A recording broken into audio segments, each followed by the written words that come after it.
Afro A Perspectives 32. Naomi Osaka. Is she Haafu, Japanese, or simply a black woman? Back in 2018, when Naomi Osaka defeated Serena Williams in the US Open to secure her first Grand Slam victory, there was much discussion over Naomi's racial identity. Is she black? Is she Japanese? Is she Haitian? Is she American? Actually, I saw very little discussion over her heritage, which I found surprising.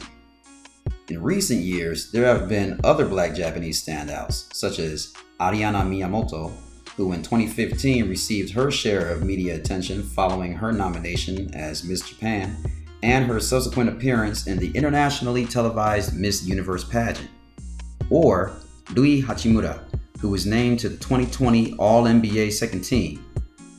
He's another rising star known by most sports fans both inside and outside of Japan.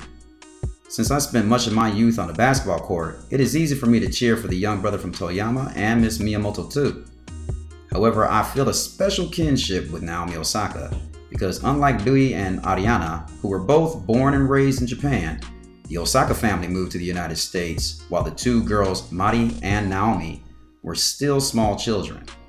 It was in Long Island and later South Florida where Naomi and her elder sister spent a significant part of their formative years. When responding to questions about her ethnicity, Naomi does not feel the need to divide her bloodline into divisible segments with terms like half or quarter. She does not attempt to sidestep or make herself less threatening to the dominant society. Her description is humble and straight to the point. My dad's Haitian, so I grew up in a Haitian household in New York. I lived with my grandma, and my mom's Japanese, and I grew up with the Japanese culture too. And if you're saying American, I guess because I lived in America, I also have that too.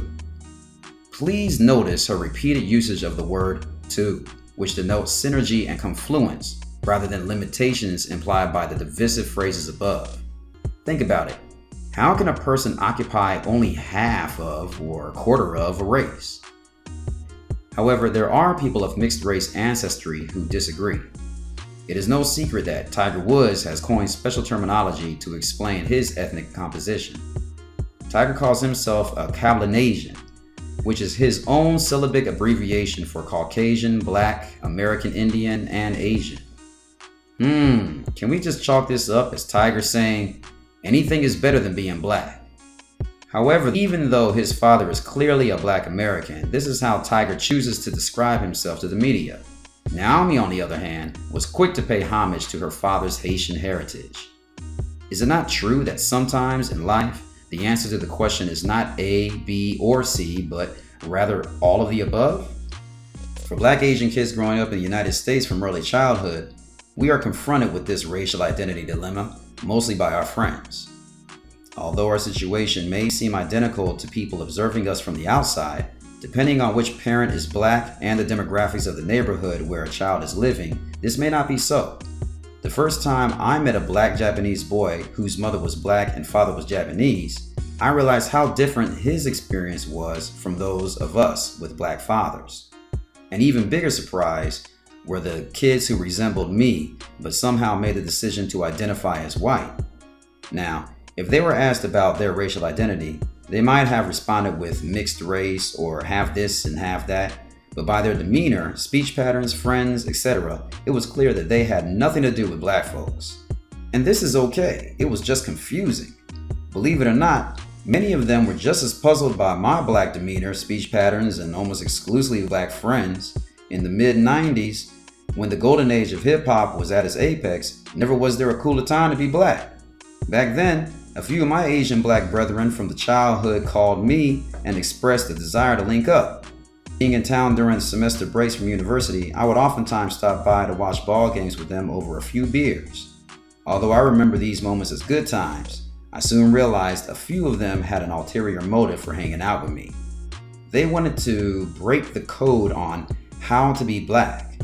They really believed I was acting in some unnatural way, or had learned how to do something special in order to gain the trust and familiarity of the people in the hood. Are black Japanese included in the Haafu community? Haafu was a Japanese term used to refer to an individual born to one ethnic Japanese and one non-Japanese parent.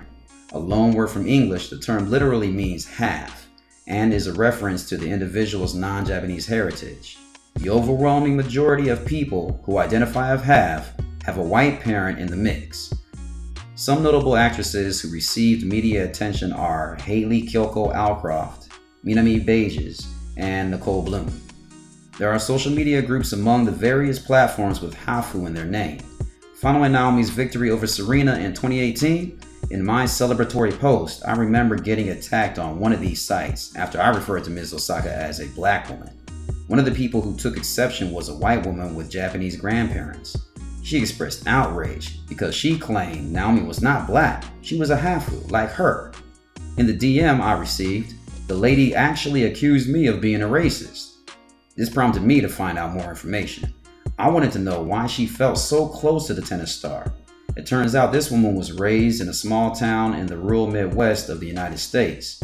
She readily admits she has had very little interaction with blacks throughout her life, and that in addition, her experience in Japan is limited to 4 adorable New Year's holidays with Oba-chan, which is grandmother in Japanese.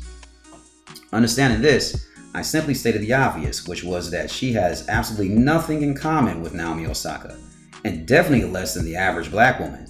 And, of course, she flatly refused this suggestion, especially the last part. Naomi grew up in a Haitian household in New York of all places, I argued, while you grew up in an exclusive upscale neighborhood in the Midwest.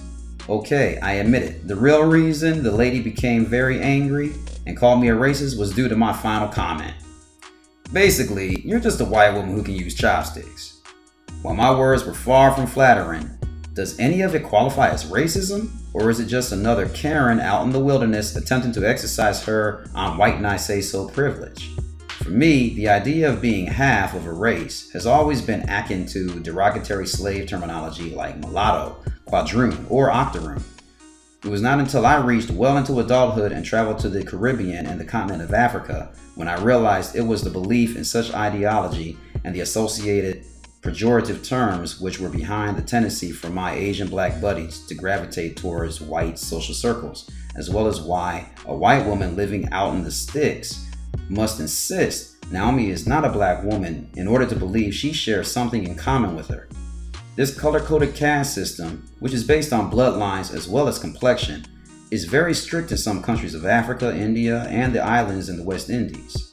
In the United States, there has always been some level of pitting the light-skinned against the dark-skinned too, such as what I call the good hair epidemic or the infamous brown paper bag test. However, at the end of the day, American blacks know when popo, i.e. the good old boys, are racially profiling their victims, or job applications and bank loans are being denied. Those with high yellow skin and wavy hair are not being filtered out or given a pass. Put more simply, since his first automobile accident in 2009, how do you think Tiger Woods has been treated by the media? Like an average white athlete? Once this scandal hit the press, Tiger has had a serious fall from grace. Following his most recent accident, there has been a wave of sympathetic support, and I too hope he's healing nicely. But let's face the facts. Nowadays, Tiger gets abused by the media the same as Colin Kaepernick did, which is the same way the media tried to punish Naomi following her withdrawal from the French Open. Should we call this the Cablinasian treatment? No. It is the same tried and true method of marginalization sports analysts like Stephen A. Smith butter their bread with. It's the same old nigga treatment.